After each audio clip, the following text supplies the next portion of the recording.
네, 오늘은 지난 10월 8일 날 출간된 사이언스 페이퍼 중에 하나를 제가 선별을 해가지고 리뷰를 했습니다. 타이틀을 보시게 되면은 Microfluidic like fabrication of metal ion cured by adhesives by muscles 이렇게 되어 있는데요. 이게 무셀, 홍합이죠. 홍합에 대한, 홍합 접착제에 대한 얘기를 갖다가 이제 실은 기사가 있어가지고 제가 리뷰를 한번 했습니다. 자세한 설명을 하기에 앞서서 좀 배경 지식이 필요해가지고 제가 먼저 배경 얘기를 한 다음에 본격적인 이야기를 하도록 하겠습니다. 보통 우리가 사용하고 있는 이 접착제인데요. 에폭시. 이건 독일의 록타이스트사에서 만든 제품들인데 물론 사용을 해보신 분들도 있긴 하겠습니다만 말씀을 드리자면은 여기 두 개의 노즐이 있습니다. 그래서 두 개의 노즐을 섞어가지고서 어딘가에 도포를 해야만 이게 이제 큐어링이 돼가지고 접착하게 되는데 이 성분이 뭐냐면 한쪽은 이제 레진, 접착 성분이 있는 거고 또 하나는 큐어링 에이전트라고 해서 이게 리퀴드 상태, 액체 상태인데 이게 고체가 되게끔, 그러니까 즉 고화가 되게끔 큐어링이 되게끔 이렇게 하는 에이전트가 두 개가 붙어 있습니다. 두 개를 섞어야만 이게 접착 효과가 발생을 하게 됩니다. 보통 홍합을 보게 되면 바닷가에서 많이들 보셨을 텐데 암벽이나 아니면 바닷가에 이제 바위에 붙어서 이렇게 군락을 형성하면서 이제 성장을 하고 있죠. 물론 이제 파도가 치고 여러 가지 이제 운동량의 큰 물체들이 이제 많이 와서 부딪힐 텐데 그거에 흔들리지 않게끔 이렇게 군락을 현재 형성을 하고 있습니다. 각각의 무셀을 갖다가 무셀 그 홍합을 보게 되면은 뭐 아시는 분 잘 아시겠지만 여기 이렇게 실 같은 것들이 나와 있죠. 그래서 비서스라고 이제 부르게 되는데 이걸 이제 뭐 제가 찾아보니까 우리말로는 족사라고 표현하는 것 같아요. 다리 쪽에다가 실사자 이렇게 쓰는 것 같은데 이런 것들이 이제 무수히 많이 나와 있고 여기 끝에 부분을 보게 되면 여기가 이제 바위나 다른 것들에 접착이 되어 있어가지고 큰 파도가 치거나 외부에 힘이 가해져도 이게 절대 흔들리지 않게끔 이게 고정이 되어 있죠. 좀 더 자세히 살펴보게 되면은 홍합이 이렇게 있고 여기에 무수히 많은 비서스 즉 족사들이 나와 있고 이 동그란 것들이 이제 플래크 이걸 뭐 우리말로 뭐라고 하는지 모르겠는데 어딘가에 고정을 시키는 거죠. 그러니까 접착이 되는 부분입니다. 현재 제가 알고 있기로는 여기 플래크를 갖다 연구하시는 분도 많고 이 전체에 비서스 즉 족사 자체를 연구하시는 분도 굉장히 많은 것으로 현재 알고 있습니다. 오늘 얘기 중에 이제 주 관심사는 여기 플래크에 해당되는 부분인데 여기 왜 접착력을 지니고 있는지 사이언스에서는 어떤 걸 밝혔는지 갖다가 제가 좀 말씀을 드리도록 하겠습니다. 족사라고 하면 보통 이 비서스가 나오게 되는데 현재는 이것들이 어떻게 형성이 됐는지 과거에는 많이 연구가 안 됐었는데 이 사진을 보게 되면은 이 홍합이 이렇게 있으면 그 안에 이렇게 그러니까 다리가 있습니다. 이 다리를 통해 가지고 이제 이 홍합들이 조금씩 이동도 하게 되는데 이 사진이 이제 시사하는 바는 여기 족사가 다리가 쭉 나와 있고 여기에 이제 실들이 현재 있는 걸 볼 수가 있습니다. 이 말은 이 다리에서 이 족사가 이제 형성이 돼가지고 밖으로 나온다는 걸 이야기를 하고 있어요. 여기 보시면 플래크 부분도 있고 이 비서스 스라이드 족사 파트도 있고 요거는 현재 홍합이 가지고 있는 다리 이걸 가지고 이동도 이제 하게 될 텐데 굉장히 느린 것으로 현재 알고 있습니다. 보통 홍합이 이렇게 있다고 하게 되면은 방금 말씀을 드렸지만 이렇게 다리가 이렇게 있고 아까 좀 전에 이전 사진에 보셨듯이 이 족사가 이제 이 다리에서 나오게 되는데 이 그림 카툰이 얘기하는 거는 여기 보시면 이렇게 홈이 파져져 있습니다. 그러니까 이 홈 안에서 요 실들이 합성이 돼가지고 밖으로 나온다라는 걸 이제 시사를 하고 있어요. 이거는 이제 이미 많이 연구가 됐고 많은 분들이 알고 있고 현재 많은 곳에 퍼블리시가 되어 있습니다. 좀 더 자세히 들여다보게 되면은 이게 이제 다리 부분인데 이걸 이렇게 단면을 갖다가 이렇게 보게 되면은 이렇게 실제 사진인데 이렇게 생겼습니다. 여기 보시면 풋 그루브라고 되어 있는데 그 홈이 파져 있는 거죠. 그리고 아마 요 끝에 부분에서 아마 플래크가 이제 합성이 돼서 밖으로 나오는 것 같고 요 라인을 따라 가지고 실이 합성이 돼서 더 밖으로 나오는 것으로 현재 알고 있습니다. 이건 2017년인가에 퍼블리시된 페이퍼를 제가 캡처를 해왔는데요. 현재까지 알려진 것들 갖다 그림으로 잘 도식화해놨습니다. 여기 보시면 홍합이 있고 여기 하얀색 반점들이 플래크에 해당이 됩니다. 그리고 여기 하얀색 실이 이제 스레드, 족사인데요. 여기 이제 그림을 보시면 여기 홈 안에서 이 족사가 합성이 돼가지고 이렇게 밖으로 나오고 있죠. 그리고 여기 보시면 이게 플래크 파트인데 이게 굉장히 이렇게 구멍이 뻥뻥 뚫려 있는 굉장히 포러스한 물질로 이루어진 걸 현재 알 수가 있고요. 여기 족사를 갖다가 보게 되면 단면을 잘라놓고 봤을 때는 코어 파트에는 이렇게 리니어하게 선형으로 이렇게 라인 패턴들이 되어 있고, 이 표면, 이 코어를 싸고 있는 표면은 이렇게 큐티클이라고 표현을 하는데, 여기 이렇게 그래뉴얼들이 이렇게 그러니까 형성이 되어 있습니다. 잘 아시는 분은 아시겠지만 바닷가에서 홍합을 발견했을 때 이렇게 쭉 잡아 늘리게 되면 이 족사들이 쭉 잘려 나오게 되는데, 이 족사를 갖다가 칼로 끊어내기가 쉽지가 않습니다. 기계적으로 굉장히 안정한 물질이고요.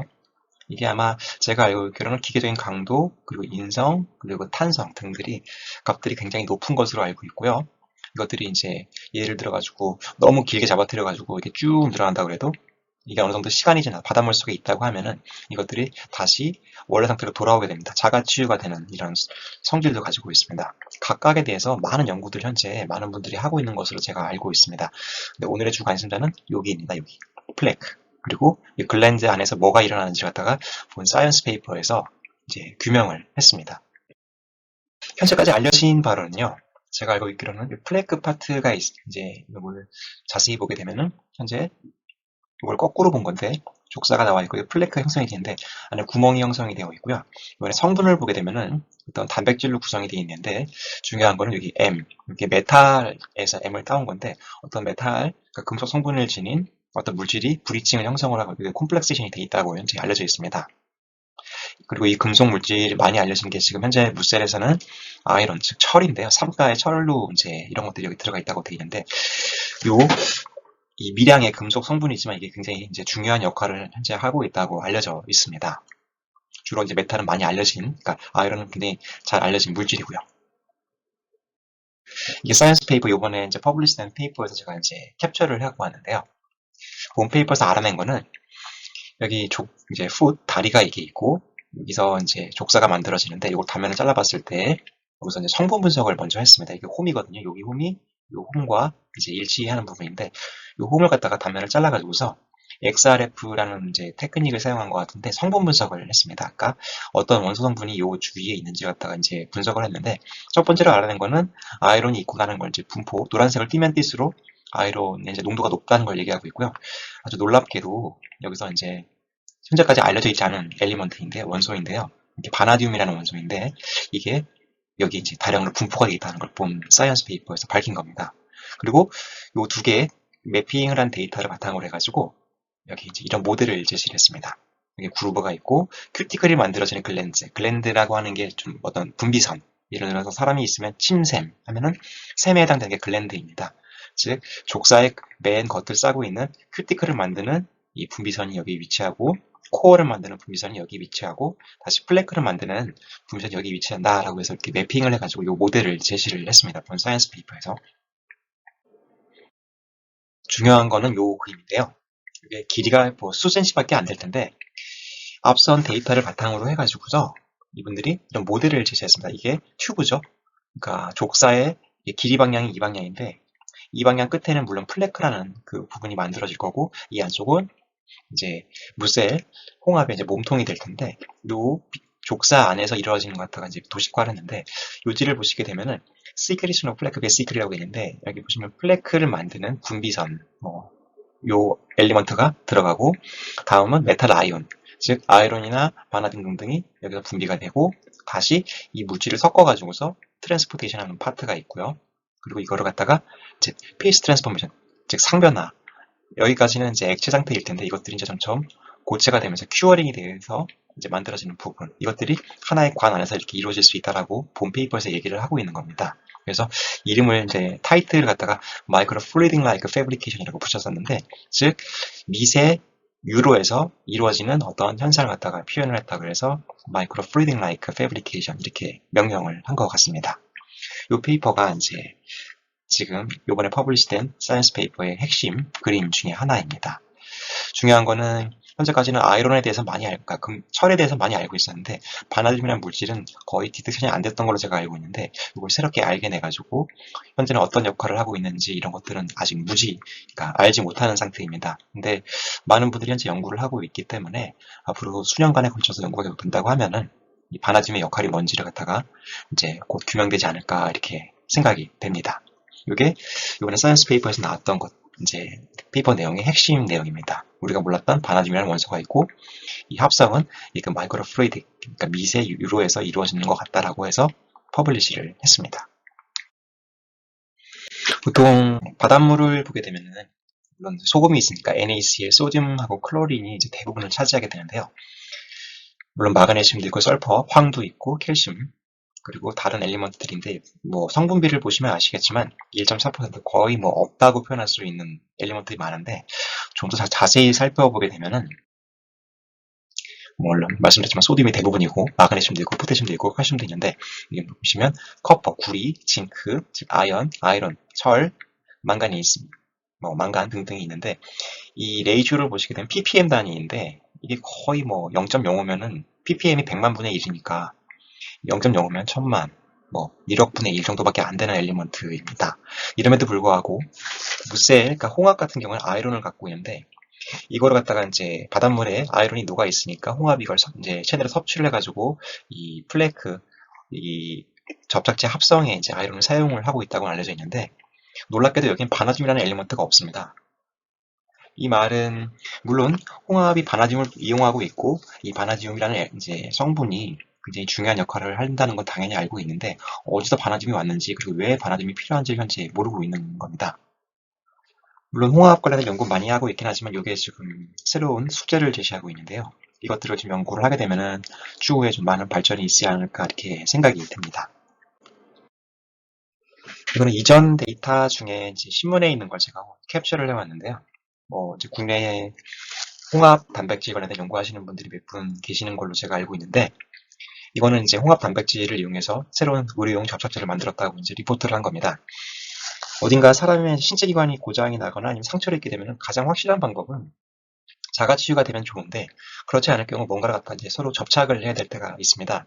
근데 생체 재료라고 하는 것이 서로 접착이 잘 안 되기 때문에 가장 간단한 방법이 봉합사라고 하는 수술지를 가지고서 우리가 꼬매버리는 거죠. 그렇게 되면 이제 자가 치유가 되면서 서로 붙게 되는데 만일에 이 홍합 단백질이라는 것이 개발이 잘 된다고 하면 접착제가 꼭 실로 꼬매거나 하지 않아도 이렇게 이 에디시브, 즉 접착제를 이용해서 이렇게 치유를 할 수 있는 날이 올 것 같습니다. 물론 많은 분들 연구를 하고 계시긴 한데 아직 가야 할 길이 멀긴 하거든요. 근데 조만간에는 이게 되지 않을까 이렇게 저도 현재 기대를 좀 해보고 있습니다. 물론 이 홍합 자체를 갖다가 모살해서 나온 단백질은 현재 없는 걸로 알고 있고 홍합 그리고 이게 곤충의 날개인데요. 날개가 이제 합성이 되는 게 이제 셀프 어셈블리가 약간 특이한 구조, 그러니까 현상을 가지고 있는데 이 두 가지를 둘 다 모살을 해가지고 이제 접착제를 개발했다 이렇게 리포트가 된 것 같습니다. 현재 국내에서도 이제 지금 현재 그러니까 구글에다 찾아가지고 제가 링크를 해놓은 건데요.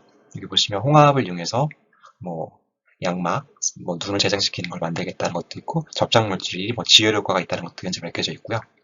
뭐 장기에 생긴 구멍을 갖다가 홍합으로 메꾼다는 얘기도 있고 여러 가지 흥미로운 기사 굉장히 많은데 중요한 거는 많은 분들이 현재 연구를 지속적으로 하고 있기 때문에 이런 것들이 꼭 이제 새로운 이제 제품으로 탄생이 돼서 우리에게 다가올 수 있지 않을까 이렇게 기대를 하고 있습니다.